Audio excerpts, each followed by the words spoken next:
अब्दुल कलाम जन्म 15 अक्टूबर 1931 रामेश्वरम, स्वर्गवास 27 जुलाई 2015 शिलोंग।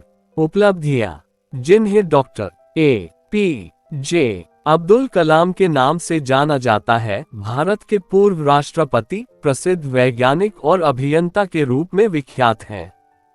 इनका राष्ट्रपति कार्यकाल 25 जुलाई 2002 से 25 जुलाई 2007 तक रहा। इन्हें मिसाइल मैन के नाम से भी जाना जाता है। यह एक गैर राजनीतिक व्यक्ति रहे हैं। विज्ञान की दुनिया में चमत्कारिक प्रदर्शन के कारण ही राष्ट्रपति भवन के द्वार इनके लिए स्वतः खुल गए। जो व्यक्ति किसी क्षेत्र विशेष में सर्वश्रेष्ठ प्रदर्शन करता है, उसके लिए सब सहज हो जाता है और कुछ भी दुर्लभ नहीं रहता। अब्दुल कलाम इस उदाहरण का प्रतिनिधित्व करते नजर आते हैं। इन्होंने विवाह नहीं किया है। इनकी जीवन गाथा किसी रोचक उपन्यास के नायक की कहानी से कम नहीं है। चमत्कारिक प्रतिभा के धनी अब्दुल कलाम का व्यक्तित्व इतना उन्नत है कि वह सभी धर्म, जाति एवं संप्रदायों के व्यक्ति नजर आते हैं। यह एक ऐसे स्वीकार्य भारतीय हैं जो सभी के लिए एक महान आदर्श बन चुके हैं।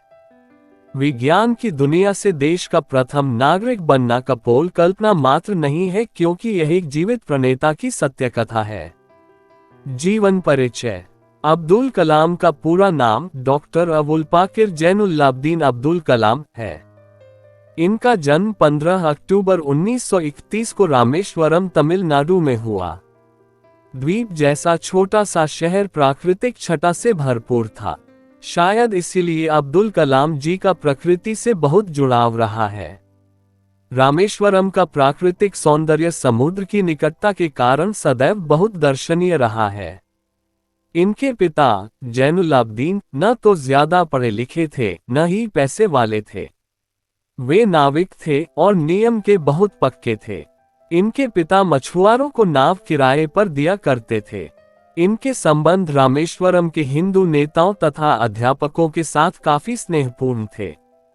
अब्दुल कलाम ने अपनी आरंभिक शिक्षा जारी रखने के लिए अखबार वितरित करने का कार्य भी किया। संयुक्त परिवार। अब्दुल कलाम संयुक्त परिवार में रहते थे। परिवार की सदस्य संख्या का अनुमान इस बात से लगाया जा सकता है कि यह स्वयं 5 भाई एवं 5 बहन थे और घर में 3 परिवार रहा करते थे। इनका कहना था कि वह घर में 3 झूले जिसमें बच्चों को रखा और सुलाया जाता है, देखने के अभ्यस्त थे। इनकी दादी माँ एवं माँ द्वारा ही पूरे परिवार की परवरिश की जाती थी। घर के वातावरण में प्रसन्नता और वेदना दोनों का वास था।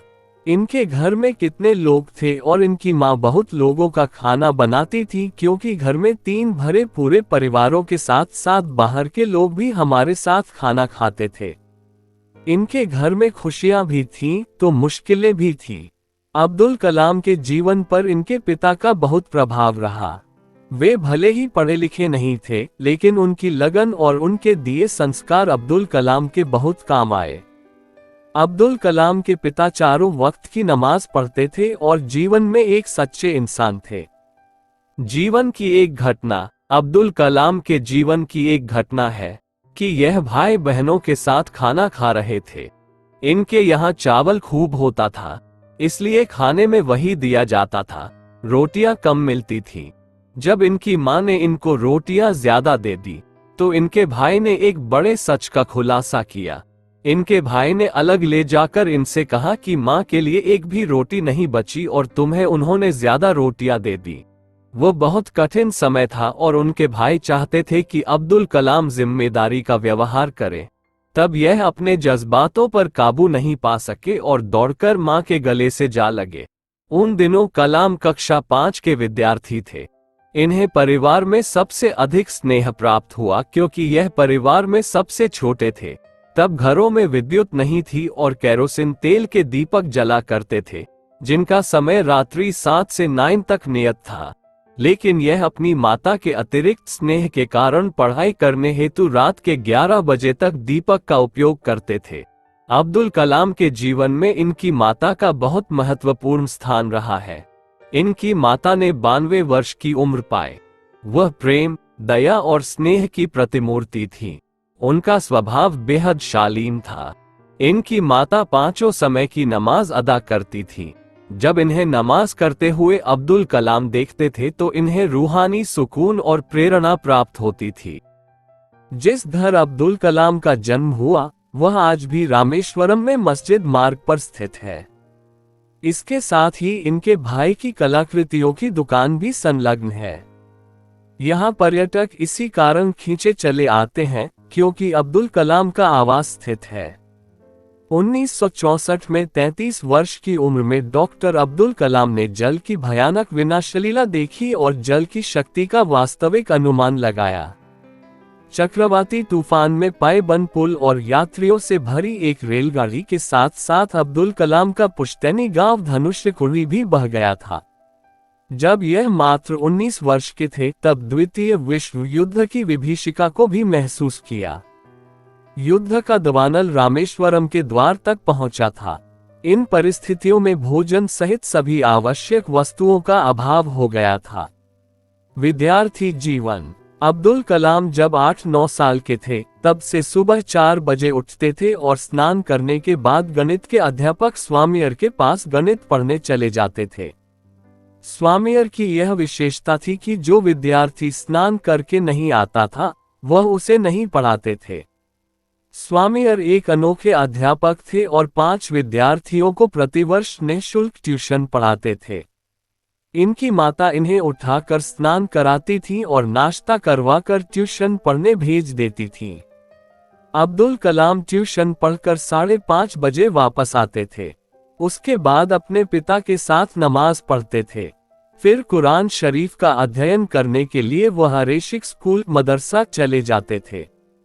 इसके पश्चात अब्दुल कलाम रामेश्वरम के रेलवे स्टेशन और बस अड्डे पर जाकर समाचार पत्र एकत्र करते थे। इस प्रकार इन्हें 3 किलोमीटर जाना पड़ता था। उन दिनों धनुष्यकुड़ी से मेल ट्रेन गुजरती थी लेकिन वहां उसका ठहराव नहीं होता था। चलती ट्रेन से ही अखबार के बंडल रेलवे स्टेशन पर फेंक दिए जाते थे। अब्दुल कलाम अखबार लेने के बाद रामेश्वरम शहर की सड़कों पर दौड़ दौड़कर सबसे पहले उसका वितरण करते थे। अब्दुल कलाम अपने भाइयों में छोटे थे, दूसरे घर के लिए थोड़ी कमाई भी कर लेता थे, इसलिए इनकी मां का प्यार इन पर कुछ ज्यादा ही था। अब्दुल कलाम अखबार वितरण का कार्य करके प्रतिदिन प्रातः 8 बजे घर लौट आते थे। इनकी माता अन्य बच्चों की तुलना में इन्हें अच्छा नाश्ता देती थी क्योंकि ये पढ़ाई और धनार्जन दोनों कार्य कर रहे थे। शाम को स्कूल से लौटने के बाद ये पुनः रामेश्वरम जाते थे ताकि ग्राहकों से बकाया पैसा प्राप्त कर सकें। इस प्रकार वह एक किशोर के रूप में भाग दौड़ करते हुए पढ़ाई और धनार्जन कर रहे थे। सन 98 Abdul Kalam career. Madras Institute of Technology से इंजीनियरिंग की पढ़ाई पूरी करने के बाद कलाम ने रक्षा अनुसंधान और विकास संगठन DRDO में वैज्ञानिक के तौर पर भर्ती हुए। कलाम ने अपने करियर की शुरुआत भारतीय सेना के लिए एक छोटे हेलीकॉप्टर का डिजाइन बनाकर किया। DRDO में कलाम को उनके काम से संतुष्टि नहीं मिल रही थी। कलाम पंडित जवाहरलाल नेहरू द्वारा गठित Indian national committee for space research के सदस्य भी थे। इस दौरान उन्हें प्रसिद्ध अंतरिक्ष वैज्ञानिक विक्रम साराभाई के साथ कार्य करने का अवसर मिला।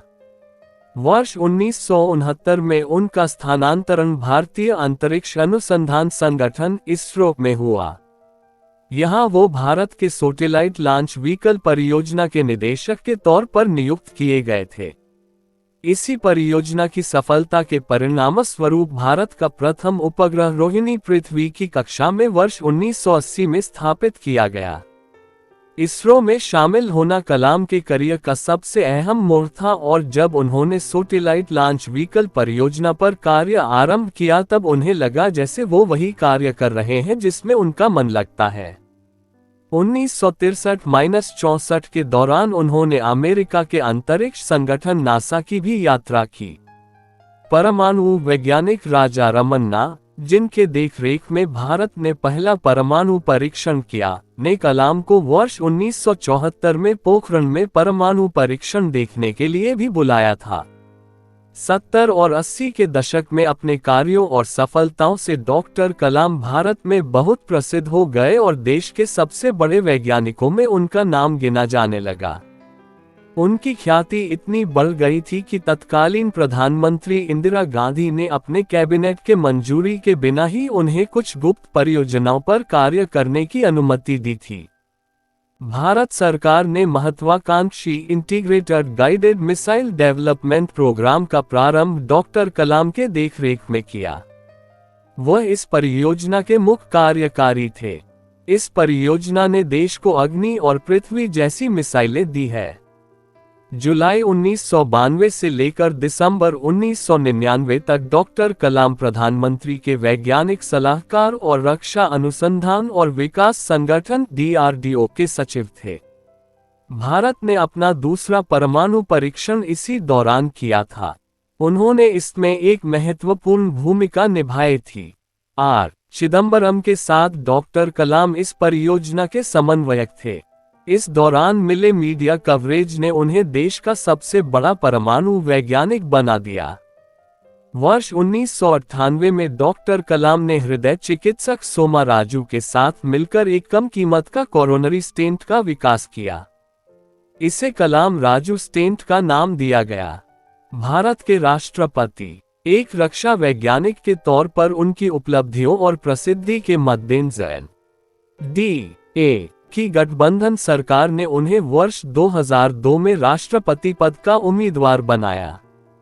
उन्होंने अपने प्रतिद्वंदी लक्ष्मी सहगल को भारी अंतर से पराजित किया और 25 जुलाई 2002 को भारत के 11वें राष्ट्रपति के रूप में शपथ लिया। डॉक्टर कलाम देश के ऐसे तीसरे राष्ट्रपति थे जिन्हें राष्ट्रपति बनने से पहले ही भारत रत्न ने नवाजा जा चुका था। इससे पहले डॉक्टर राधाकृष्णन और डॉक्टर जाकिर हुसैन को राष्ट्रपति बनने से पहले भारत रत्न से सम्मानित किया जा चुका था। उनके कार्यकाल के दौरान उन्हें जनता का राष्ट्रपति कहा गया। अपने कार्यकाल की समाप्ति पर उन्होंने दूसरे कार्यकाल की भी इच्छा जताई, पर राजनीतिक पार्टियों में एक राय की कमी होने के कारण उन्होंने ये विचार त्याग दिया। 12वें राष्ट्रपति प्रतिभा पाटिल के कार्यकाल के समाप्ति के समय एक बार फिर उनका नाम अगले संभावित राष्ट्रपति के रूप में चर्चा में था, परंतु आम सहमति नहीं होने के कारण उन्होंने अपनी उम्मीदवारी का विचार त्याग दिया। राष्ट्रपति पद से सेवामुक्त होने के बाद का समय। राष्ट्रपति पद से सेवामुक्त होने के बाद डॉक्टर कलाम शिक्षण, लेखन, मार्गदर्शन और शोध जैसे कार्यों में व्यस्त रहे और भारतीय प्रबंधन संस्थान शिल्लोंग, भारतीय प्रबंधन संस्थान अहमदाबाद, भारतीय प्रबंधन संस्थान इंदौर जैसे संस्थानों से विजिटिंग प्रोफेसर के तौर पर जुड़े रहे। इसके अलावा वह भारतीय विज्ञान संस्थान बेंगलोर के fellow, Indian institute of space science and technology Thiruvananthapuram के चांसलर, अन्ना यूनिवर्सिटी चेन्नई में एरोस्पेस इंजीनियरिंग के प्रोफेसर भी रहे। उन्होंने IIT हैदराबाद, बनारस हिंदू यूनिवर्सिटी और अन्ना यूनिवर्सिटी में सूचना प्रौद्योगिकी भी पाया था। कलाम हमेशा से देश के युवाओं और उनके भविष्य को बेहतर बनाने के बारे में बातें करते थे। इसी संबंध में उन्होंने देश के युवाओं के लिए व्हाट कैन आई गिव पहल की शुरुआत भी की, जिसका उद्देश्य भ्रष्टाचार का सफाया है। देश के युवाओं में उनकी लोकप्रियता को देखते हुए उन्हें 2 बार 2003-2004 MTV youth icon of the year award के लिए मनोनीत भी किया गया था। वर्ष 2011 में प्रदर्शित हुई हिंदी फिल्म आई एम कलाम उनके जीवन से प्रभावित है। शिक्षण के अलावा डॉक्टर कलाम ने कई पुस्तकें भी लिखी, जिनमें प्रमुख हैं India 2020, a vision for the new millennium, wings of fire and autobiography, ignited minds unleashing the power with in India, mission India, indomitable spirit आदि। पुरस्कार और सम्मान। देश और समाज के लिए किए गए उनके कार्यों के लिए डॉक्टर कलाम को अनेकों पुरस्कारों से सम्मानित किया गया। लगभग 40 विश्वविद्यालयों ने उन्हें मानद डॉक्टरेट की उपाधि दी और भारत सरकार ने उन्हें पद्म भूषण, पद्म विभूषण और भारत के सबसे बड़े नागरिक सम्मान भारत रत्न से अलंकृत किया। मृत्यु 27 जुलाई 2015 को भारतीय प्रबंधन संस्थान, शिल्लोंग में अध्यापन कार्य के दौरान उन्हें दिल का दौरा पड़ा, जिसके बाद करोड़ों लोगों के प्रिय और चहेते डॉक्टर अब्दुल कलाम परलोक सिधार गए। अब्दुल कलाम के शब्दों में, अध्यापकों के संबंध में अब्दुल कलाम काफी खुशकिस्मत थे। इन्हें शिक्षण काल में सदैव 2-1 अध्यापक ऐसे प्राप्त हुए जो योग्य थे और उनकी कृपा भी इन पर रही। ये समय 1936 से 1957 के मध्य का था। ऐसे में इन्हें अनुभव हुआ कि वह अपने अध्यापकों द्वारा आगे बढ़ रहे हैं।